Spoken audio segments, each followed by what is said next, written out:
And Bull always laughed about it because he helped, train Rick to beat the officer. So that was awesome. Anyway, not that they were cunning and do that these days, right? Okay, so we're kind of at the twilight of Bull's career. He's at the Pentagon right now, right about the same time that you're coming in. He's actually at Langley, Langley. at the then Tactical Airlift headquarters, and he's in a aerial port group. Mm-hmm. We have no combat control AFSC representation at the Pentagon, so Bull was still the man, the guy at the staff, making things happen, changing, equipment and building new teams. I think he was actually there for a while, and they said, hey, we want to start a team at Forbes in Kansas, go out there and do that. And he went out and stood that team up for a couple of years, came back to Langley again. And that's where Bull was in 1970 when he retired. He was the chief combat controller on the aerial port group staff. I was I talked about quick promotion, but Bull really didn't make quick promotion after that E7. He was a hard worker and a no nonsense kind of guy. So I'm sure he's had his head to the grindstone, but he was in 53 in E7, but it was 65 before he finally put on E9. So it took him a while to get through those ranks. Now I realize that part of those years there were no E7, no E8s and E9s in the Air Force. I think that happened in maybe, 59? Anybody remember? No. 59. 59, okay. Nobody challenged me. 59. Okay, so he's closing out his career. You are just coming in about the same time to combat control. So can you do, two-part question. So what was it like? What was combat control like as you were coming in, kind of compared to what it started off as an unfunded mission, essentially, to call in airdrops? So what was it like when you came, and what was it about that drew you? You were already enlisted, you already had a job. What drew you to the combat control career field? I think it was the excitement. I knew I was going to get jump qualified, and they traveled a lot. My B-52 days, I was at one base forever, never went TDY, never saw the world except the base I was at. So I kind of wanted to be out there, discovering what else was on this earth, and taking a few chances myself. I decided to get into combat control. To be quite honest with you, I was a little bit disappointed when I got in initially. Certainly not because of Bull, but I didn't work for him. I was at Pope, but our job basically was get in your M151 Jeep with your radios, go out to the drop zone, take the winds, throw a smoke grenade, say cleared to drop, direct the aircraft across the Fort Bragg reservation, north to south, right turn, right racetracks, exit to the north. See, I did it so many times I can still remember it now. But that's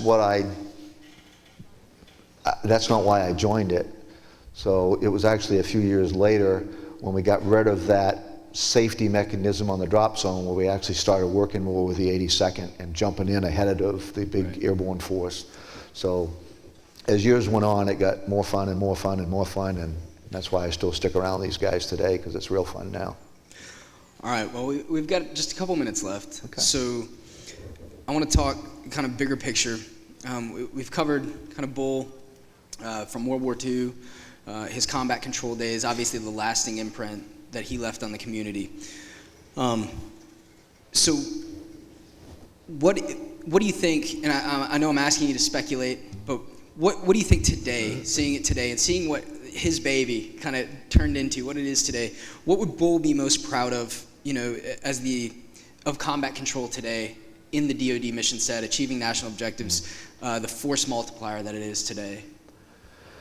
I think he'd be proud of the way our guys respond to chaos. It seems like our guys, we select, handpick our officers through a special selection. It's like Navy SEAL Hell Week, and we get some really great guys.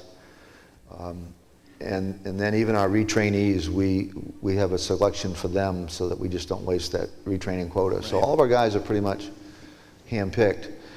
But I think that they have some some way, maybe from going through this stress that they've been through in their training, and dive training is very difficult, and all of our guys are dive qualified. They're all free fall as well as static line jump qualified.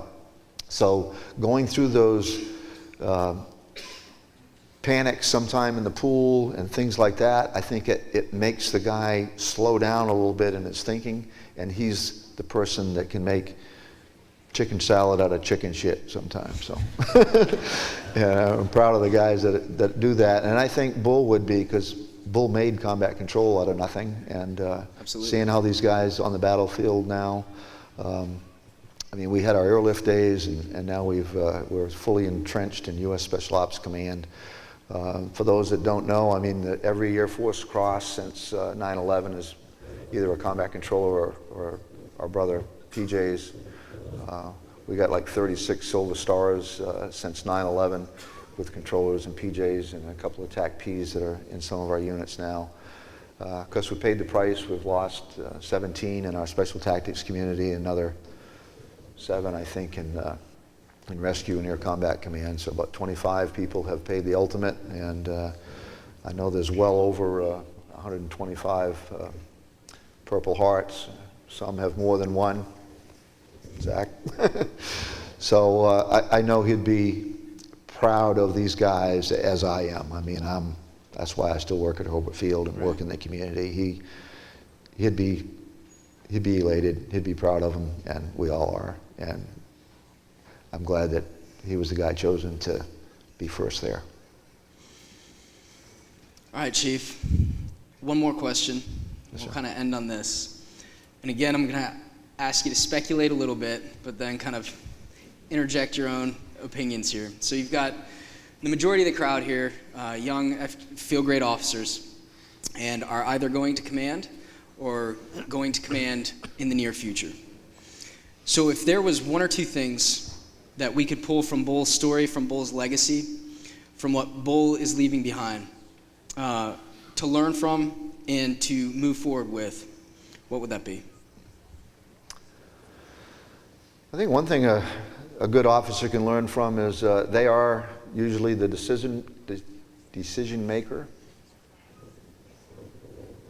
But if you haven't gathered all the information, especially from your senior NCOs, then you might not be making the right decision. So I would encourage those that lead squadrons with lots of enlisted in that to in those units to rely and let your senior NCOs be part of the issue, the problem, and the decision. And once you make the decision, guess who's got to carry it out? That senior NCO. So you need them to buy in on it at the same time. They won't buy into it if you don't ask them for their opinion, at least.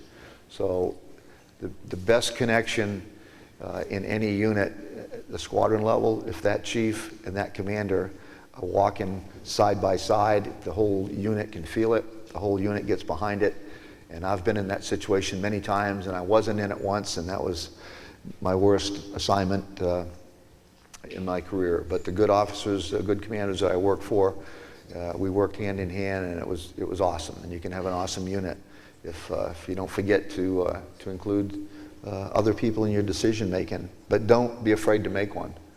Don't be a wishy-washy commander. Well, I think this and I think that. We don't want that.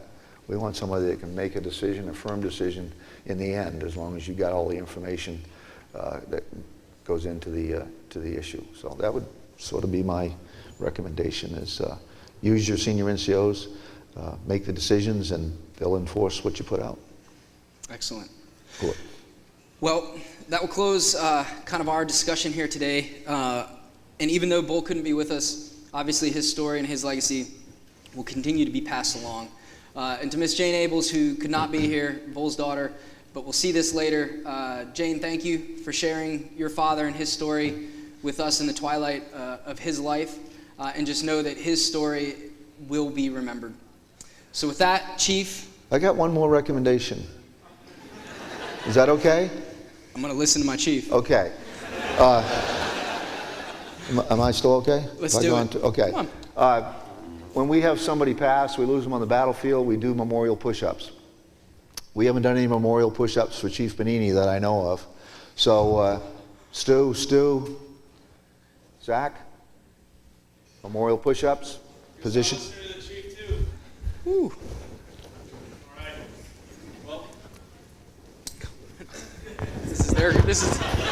I'm not part of this brotherhood. So.